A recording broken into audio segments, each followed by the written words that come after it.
Hello again. For many football fans, it's one of the most exciting days of the season. But this year's January deadline day was underwhelming, really, and mainly due to the lack of star signings. Perhaps the most high-profile transfer before the window closed, certainly the most expensive, was Colombia international Juan Cuadrado's move from Fiorentina in Italy to English Premier League leaders Chelsea. There are lots of different sets of figures flying around. We're still waiting for the official data to be released by FIFA's transfer matching system, but they've already tweeted out that it's a record spend if you add up Europe's top 5 leagues. English clubs paid the most, with Primetime Sport estimating the figure at $178 million. That's more than double the next biggest spend by Germany's Bundesliga teams. In total, the $431 million splashed out by the Big Five is up 31% on 2014, and it's the highest since 2011. Esteve Calzada is the CEO for Primetime Sport and joins us now. Esteve, lovely to have you back on the show. No one massive signing to get us all interested, and not really a big flurry of deals before the various deadlines we saw on Monday, but still a record total amount of money. So why are clubs still doing a lot of deals, even though they're worried about their bottom line?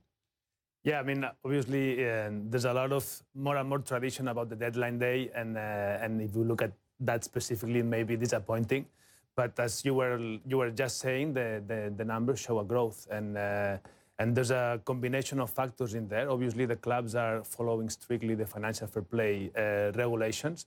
But then some of the headlines that we have seen in this winter transfer market window is the fact that the growth is not justified by the Premier League. Premier League was more or less flat compared to last year. It's fair to say that Premier League teams saw the highest investment ever in the summer.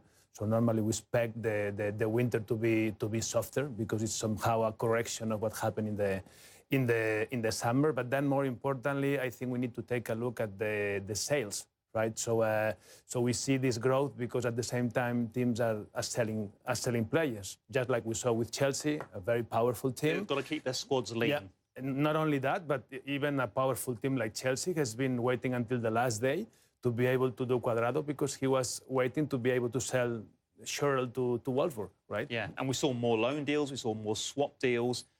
You'd like to look at the net figures rather than the gross figures. Why is that? Yeah, because obviously we need to take into account how much has been sold as opposed to how much has been spent, right? And at the end of the day, this disposable income depends on how much you sell or how much revenue you have on other concepts such as sponsorship, etc., right? And here it's interesting to realize that if we take out the sales and we talk about net investment, Premier League would not be this time the top league, but would be the Bundesliga. You saw what it was like behind the scenes when you were at Barcelona, but they had to sit out this transfer window because of the ban. Will they be happy or not? I guess the biggest impact will be seen next summer because there's no tradition in Barcelona. If we look at the last years, Barcelona is not normally going to the winter transfer window. But let's see what happens in the summer. Obviously, Cuadrado was one of the targets that the team would have, and now is out of the market. But then not only that, but they received proposals from some of the players, such as Montoya, the right fullback, which probably normally they would have sold, but obviously now they didn't because they could not go for a replacement. 2 World Cup winners, Marco Reus and Mats Hummels, may be available in the summer as well. That could make it more interesting, couldn't it? Lovely. Esteve Calzada, thank you so much, the CEO of Primetime Sport there.